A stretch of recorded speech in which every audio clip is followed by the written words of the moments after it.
ফেসবুকে বা ইউটিউবে বলা গল্পগুলোকে অনেকেই আমার জীবনের কাহিনী ভেবে বসে।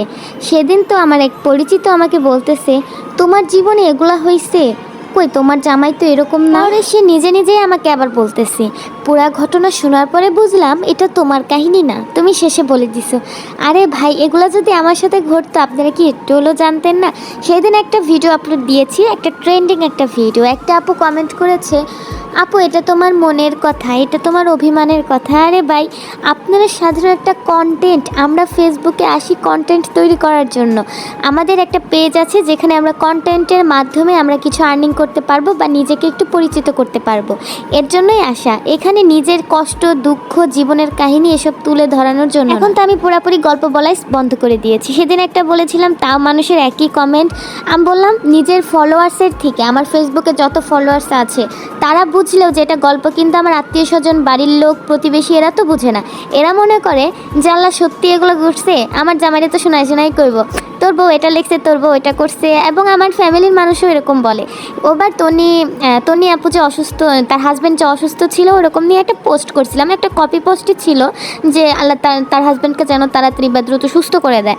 আমার আম্মু ফোন দিয়ে বলতেছে, কে অসুস্থ হয়েছে, তোমার শ্বশুরবাড়ির দিকে কেউ?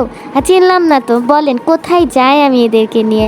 মানে ফেসবুকে এরা বুঝে না, এখানে জাস্ট একটা কন্টেন্ট বানানোর জন্য আমরা আসছি। এখানে আমরা নানান ধরনের কন্টেন্ট তৈরি করতে পারি, কেউ যে যেভাবে বলে সাফল্য অর্জন করতে পারে।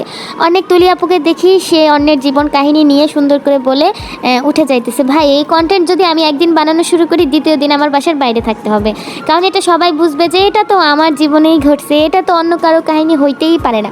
একটা জিনিস আগে নিজের বুদ্ধি দিয়ে, বিবেক দিয়ে বিবেচনা করে দেখবেন যে একটা মানুষের সাথে এত কাহিনী কিভাবে ঘটে। একটা মানুষ, আর আমি প্রত্যেকটা গল্পের শেষে বলে দিই এটা গল্প ছিল, কেমন লাগলো, বা কমেন্ট সেকশনে বলে দিই। কিন্তু ভাই, মানুষের ধৈর্য এত বেশি কম, কমেন্ট সেকশন চেক না করে একটা ফালতু একটা মন্তব্য করে বসবে, পুরো ভিডিও না দেখে জাস্ট ক্যাপশনটা দেখে একটা জিনিস উল্টাপাল্টা ধরে নেবে, বা ভিডিওর 30 সেকেন্ড 20 সেকেন্ড দেখে তারা পুরো মাথা মুন্ডু সব বুঝে যায় ভিডিওর। আর এই হলো আমাদের ভিডিওর কাহিনী, তো তারা জানতেই পারে না, আর নিজেরা পড়ে যায় একটা ঝামেলার মধ্যে। যে আল্লাহ এটা কী করলাম। প্রথমবার যে আমি কাহিনীটা বলছিলাম সেটা একটা অত্যাচারী পুরুষের ছিল, সরি এটা অত্যাচারী না, কিপটা পুরুষের কাহিনী ছিল, যে তার বউকে হাত খরচ দিত না বা বউকে কোনো স্বাধীনতা দিত না, এরকম একটা গল্প ছিল।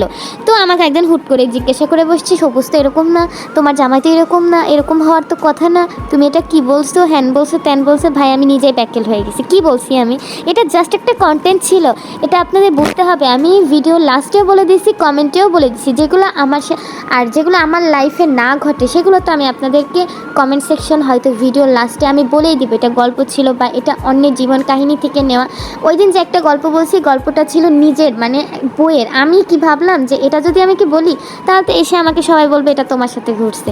পরে আমার বান্ধবীর ওয়েতে আমি একটু সাজিয়ে গুজিয়ে বলেছি, হায় আল্লাহ, আপনাদের নিয়ে আর যাওয়ার কোনো রাস্তা। আমার পেজে যে ধরনের ভিডিওই আসুক না কেন, এটাকে জাস্ট কন্টেন্ট হিসেবেই দেখবেন, আমার নিজস্ব কোনো জীবনের কাহিনী না।